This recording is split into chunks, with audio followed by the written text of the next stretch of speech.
Cette semaine.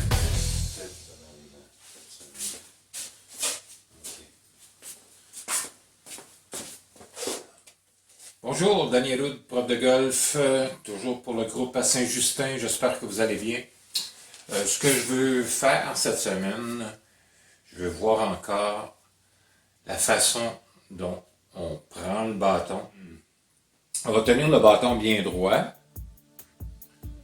Puis on va ajouter la main gauche là, pour les droitiers. C'est la première main qu'on dépose, qu'on agrippe. Puis on va placer le bâton à la fin des phalanges. Voilà. On va fermer les doigts. Et on va ramener le pouce, non pas droit sur la tige, là. Je le place comme il faut, là. Mais droit. Juste un petit peu décalé, autrement dit, de côté. Dans mes doigts. Pas dans le creux de la main. Ici, là. Pas dans le creux. Juste dans les doigts. Comme ça. D'accord? Et puis là, on va fermer. Et on fait juste comme déposer, fermer avec le pouce. Et on se retrouve avec le pouce sur le côté de la tige. Il n'est pas centré. Il est un petit peu. Là, il serait à droite de la tige. Parfait. Maintenant, la main droite maintenant. On va chevaucher avec le petit doigt. Ici, l'index et le majeur de la main gauche. Donc, le petit doigt de la main droite. Et les autres doigts, simplement, qui embarquent par-dessus. Le pouce, lui aussi, est décalé. Et là, il est du côté gauche de la tige. Je vais mettre comme ça ici. La main gauche, on voit bien que le pouce est décalé un petit peu. Il n'est pas en plein centre de la tige, là.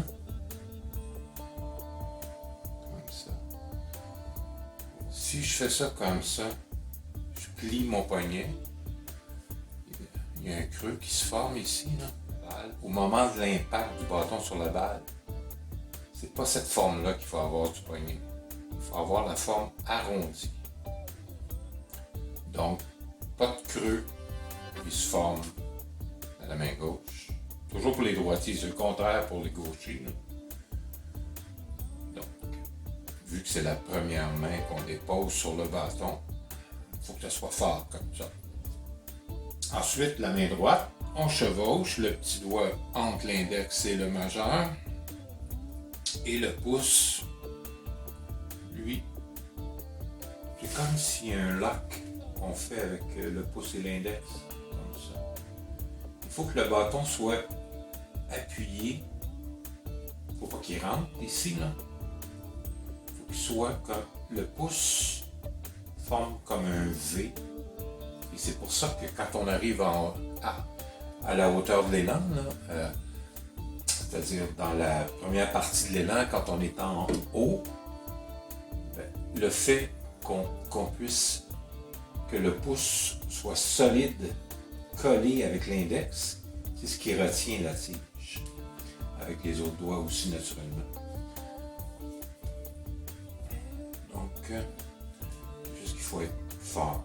Le creux de ma main droite va englober le pouce, va comme vraiment s'ajouter au pouce de la main gauche.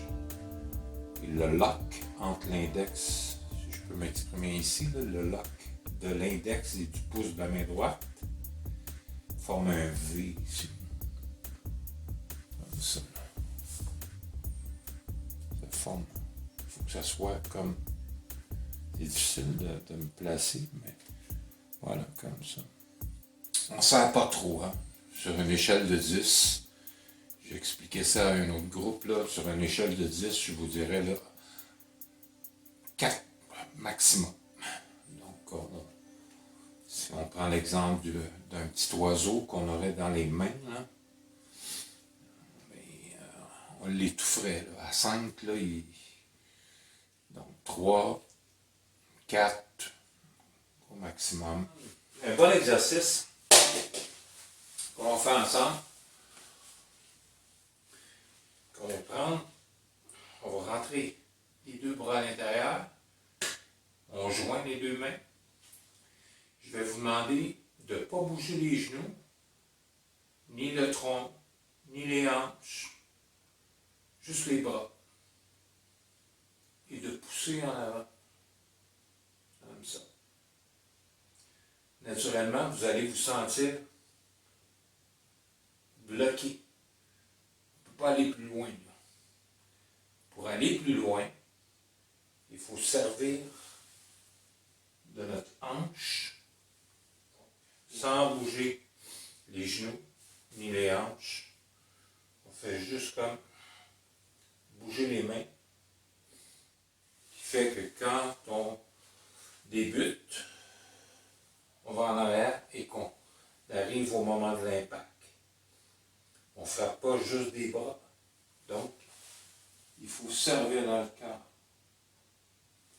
Ça, c'est un bon exercice. Donc, on joint les mains, on bouge juste les bras et les mains, et on ajoute la hanche et on pointe avec le pied droit. Voilà. Si je prends un bâton, je l'essaie, je fais la même chose. Je rentre mes deux bras bien à l'intérieur, on place la balle au centre, les mains plus en ligne avec la cuisse gauche. J'y vais. Termine. Je recommence. Et je fais le même geste. Si je fais juste ça comme ça, avec mes bras et mes mains, je ne bouge pas mes genoux et mes hanches. Là, je vais ajouter mes hanches et mon pied droit qui pointe vers la cible. Voilà. Voilà.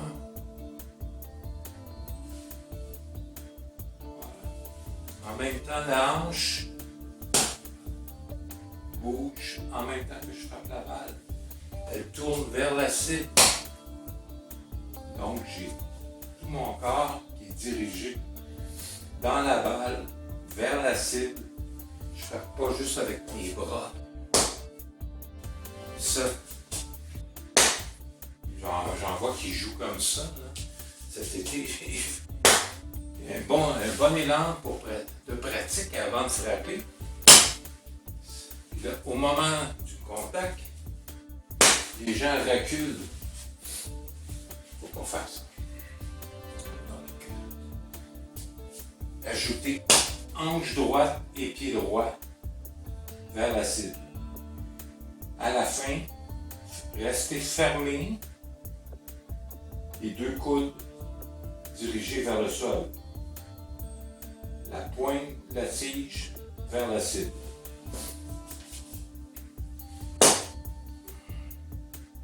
Voilà.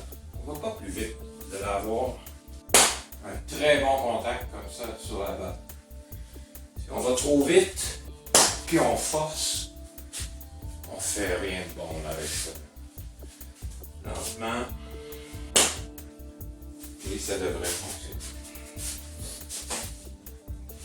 Donc pour cette semaine, juste ce geste, pousser avec la main droite. C'est son rôle, la main droite. Au moment de l'impact sur la balle, c'est ce geste-là qu'on veut avoir. Donc, le coude droit reste collé avec le corps. Voilà. Dans la prochaine capsule, on verra le prolongement à la fin,